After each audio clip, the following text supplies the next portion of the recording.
this YouTube channel. Selamat pagi semuanya, nama saya Lim Enrico Cristiano Hartono, dan saya dari Internship Business Analyst Program Enrichment Triple Swan BINUS. Pada kesempatan kali ini saya akan membawakan materi manfaat bulu tangkis untuk bagi kesehatan mental. Oke, yang pertama mungkin tidak dipungkiri bahwa olahraga adalah salah satu cara yang paling ampuh untuk mengatasi stres atau suntuk, serta untuk menjaga kesehatan mental. Dan berikut beberapa manfaat olahraga, yakni mengurangi stres, karena dengan meningkatnya detak jantung saat kita berolahraga itu dapat memproduksi lebih banyak hormon norepinefrin yang dapat menstabilkan suasana hati. Yang kedua, mengatasi cemas dan depresi, lalu meningkatkan mood, dan meningkatkan kualitas tidur, meningkatkan fungsi kerja otak, lalu meningkatkan rasa percaya diri dan membuat hidup lebih bahagia karena berbagai macam hormon seperti dopamin, serotonin, dan endorfin itu dapat meningkatkan suasana hati. Oke, next saya akan apa sih olahraga badminton atau bulu tangkis itu? Bulu tangkis adalah olahraga yang dimainkan di lapangan dengan raket dan shuttlecock dan bisa dimainkan secara perorangan atau yang biasa kita sebut dengan single dan ganda atau double. Dan histori singkat bulu tangkis ini, bulu tangkis dulunya berasal dari India, dari kota Pune, dan maka dari itu dulu olahraga ini lebih dikenali dengan Pune daripada badminton.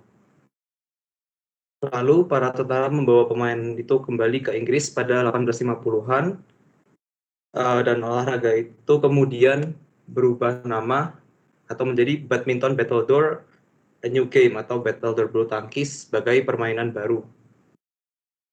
Dan ini untuk pertama kalinya permainan tersebut dimainkan di gedung badminton atau Estate Duke of Belfast di Inggris. Maka dari itu sebenarnya olahraga ini awalnya berasal dari India dan kemudian melebar ke Inggris. Oke, lalu manfaat bulu tangkis. Bagaimana sih bulu tangkis ini bisa menjaga kesehatan mental kita? Badminton sudah terbukti menjadi aktivitas fisik yang menguras tenaga dan dengan berbagai gerakan yang lincah dan tangkas. Namun di sisi lain olahraga ini juga membutuhkan power yang kuat. Dan olahraga ini dapat menjaga kesehatan mental kita karena satu, kita berinteraksi sosial dengan orang lain. Karena saat bermain badminton itu pasti kita minimal berdua, karena walaupun kita bermain single itu pasti kita membutuhkan lawan. Nah, biasanya kita bermain badminton ini dengan teman, keluarga, saudara, dan lainnya. Sehingga ini membantu kita untuk membangun rasa percaya diri dan melatih interaksi sosial kita dengan orang lain. Yang kedua, olahraga ini dapat mengalihkan pikiran, karena selama bermain kita berfokus pada banyak hal seperti gerakan kita, kelemahan musuh, pola permainan kita, sehingga dapat mengalihkan pikiran kita dari beban kehidupan sehari-hari. Yang ketiga, ada meningkatkan konsentrasi, karena pada saat bermain kita sangat membutuhkan konsentrasi tinggi untuk mendapatkan setiap poin untuk meraih kemenangan, dan dapat membantu kita menjadi lebih fokus, waspada, dan gesit. Dan saat bermain double, kita terbiasa dengan kerjasama tim dan kesadaran tinggi tentang apa yang ada di sekitar. Contohnya seperti apa yang harus kita lakukan dengan partner agar kita mendapatkan kemenangan. Oke, next yaitu ada kerja otak positif. Bermain bulu tangkis melibatkan kerja otak positif dengan memikirkan apa yang harus dilakukan. Lalu olahraga ini juga meningkatkan produksi hormon endorfin, karena hormon endorfin adalah neurotransmitter perasaan baik otak yang diciptakan setelah sejumlah aktivitas tertentu, salah satunya dengan olahraga bulu tangkis ini. Biasanya kita dapat merasakannya itu setelah memenangkan rally yang sangat panjang atau saat kita meraih juara pada suatu pertandingan. Yang terakhir, respon lebih baik terhadap tekanan mental. Penelitian telah membuktikan bermain badminton selama 1 jam per hari membuat orang lebih penuh perhatian pandai menyesuaikan diri, dan juga memiliki respons kardiovaskular dan neurohormonal yang lebih aktif terhadap tekanan mental. Oke, yang terakhir, kesimpulan dari topik saya hari ini adalah badminton merupakan salah satu olahraga yang bisa menjaga kesehatan badan sekaligus kesehatan mental. Dan untuk melakukan olahraga ini juga cukup mudah karena kita hanya memerlukan raket dan kok. Dan sebenarnya olahraga ini juga bisa dilakukan tidak perlu di lapangan, mau di depan rumah bisa, main di komplek juga bisa. Namun jika ingin lebih seru, olahraga ini sebaiknya dimainkan di lapangan bulu tangkis. Dan yang terakhir saya mau mengingatkan terutama untuk kita-kita yang kesehariannya bekerja di depan laptop, yang seringkali membuat suntuk atau stres, untuk jangan lupa berolahraga, entah apapun itu, nggak cuma badminton, tetapi badminton ini juga bisa menjadi salah satu alternatif karena olahraga ini satu cukup populer dan yang kedua cukup mudah untuk dilakukan untuk kita menjaga kesehatan badan serta untuk menjaga kesehatan mental. Terima kasih. Halo, pagi Weni, sudah join. Iya, silakan. Oke, sebelumnya pagi teman-teman semua dan terima kasih Enrico ya untuk sharing dan penjelasannya yang menarik nih seputar badminton. Mungkin kalau misalnya boleh menanggapi sedikit untuk materi hari ini, kalau dari aku sih sebenarnya kalau untuk peran olahraga sendiri juga sebenarnya selain untuk menjaga kesehatan juga ternyata kan bisa menjaga kesehatan mental kita juga ya. Salah satunya olahraga dari badminton ini sebagai self healing-nya kita lah gitu. Karena dengan begitu kita juga sebenarnya dapat bisa lihat juga gitu apa dampak psikologisnya nih yang seperti udah disampaikan oleh Enrico juga gitu. Seperti salah satunya pengelolaan stres tadi gitu. Jadi ya bisa dibilang memang olahraga itu ya bisa meningkatkan hormon kita lah gitu. Salah satunya tadi ada hormon endorfin gitu. Terus juga ada hormon lain seperti dopamin, terus serotonin juga dan tryptophan yang memang kalau misalnya untuk hormon dopamin sendiri kan juga disebut hormon bahagia ya gitu yang memang bisa membuat kita bahagia dan serotonin dalam mengatur emosi dan daya ingat terus kadar stres kita juga gitu dan ya salah satunya kita bisa dapetin dari olahraga badminton ini gitu sebagai salah satu kegiatan positif yang bisa menjaga kesehatan mental kita seperti itu. Mungkin kalau dari aku kurang lebih ini aja yang mau ditanggepin dari materi hari ini. Terima kasih Enrico untuk materi yang sangat menarik ya. Terima kasih. Terima kasih sebelumnya Enrico untuk pemaparan materi tentang badmintonnya. Menurut saya juga menarik ya. Saya sekarang juga jadi tahu selintas untuk historinya badminton itu dari India. Terus juga ternyata banyak banget manfaatnya untuk otak dan mental. Ya. Halo, selamat pagi. Thank you Enrico materinya. Perkenalkan, kalau saya Richie Chang, BA Intern di Excelis. Kalau menurut saya materi ini memberi banyak pandangan baru ya untuk kita tentang badminton ini. Karena selama ini mungkin kita cuma kenal badminton itu sekadar olahraga biasa. Ternyata luar biasa manfaatnya. Dan kalau dari saya sendiri dulu juga suka main badminton, tapi sekarang lebih ke basket.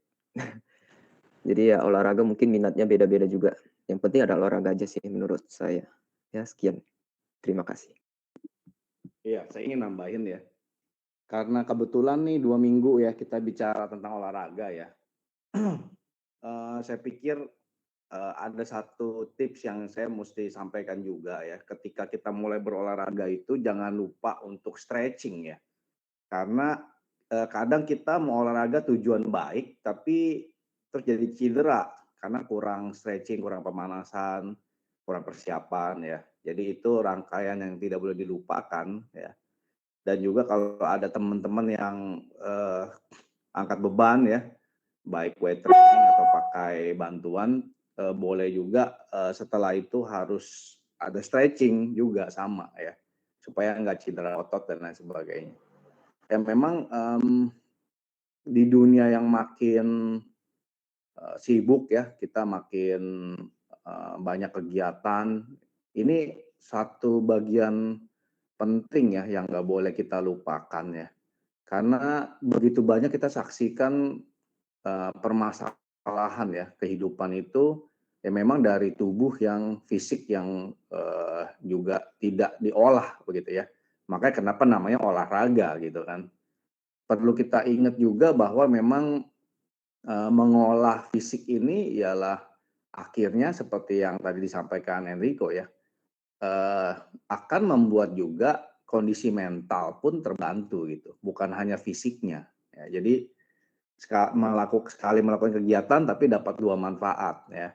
Dan saya pikir olahraga itu ya menimbulkan tanda petik candu ya, yang candu yang baik untuk kita itu jadi pengen olahraga terus ya.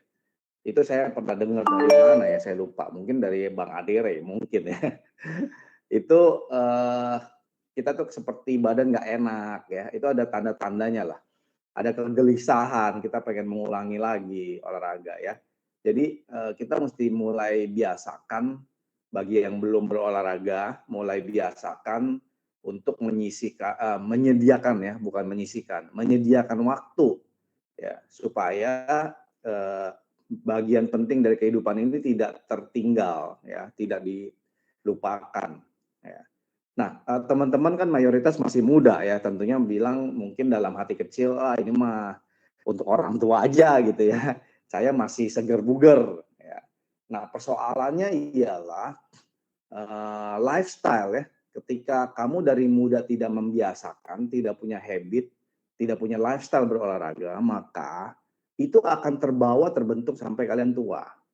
Jadi kalau kalian nanti sudah memulainya sudah terlambat gitu ya, yang berat itu ya memulai lifestyle-nya, memulai habit-nya.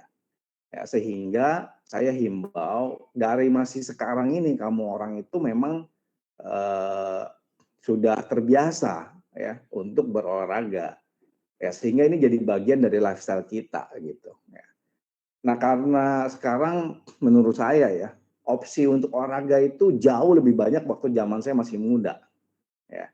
Zaman saya masih muda bahkan waktu itu saya mau booking tempat aja gitu ya, itu PR ya karena nggak bisa WA kan nggak ada zaman dulu WA ya. Itu saya mesti naik motor untuk ke lapangannya, saya booking di kertasnya mereka itu gitu ya. Belum ada QR untuk bayar ya.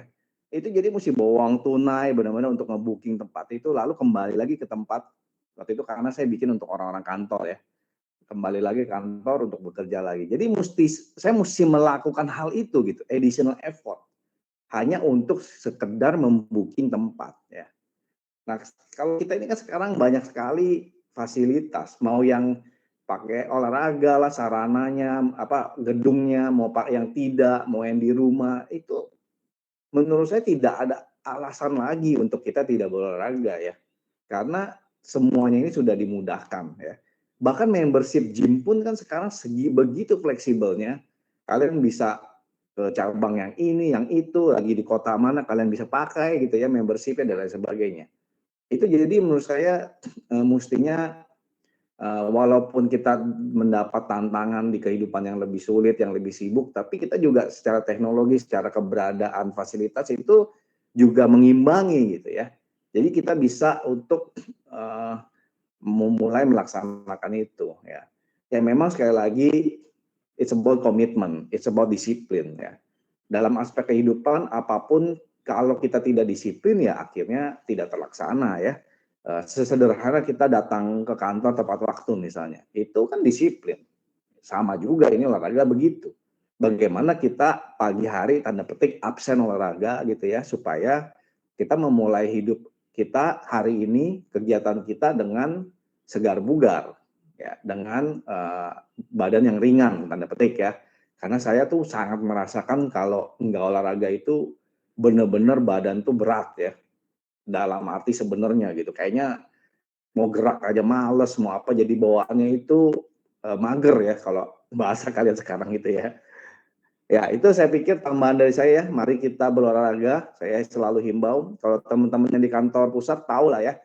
Soalnya saya selalu bawel ngingetin ya karena saya yakin dan saya tahu ini sangat-sangat penting untuk kita selalu disiplin, rutin melaksanakan olahraga. Ya, terima kasih.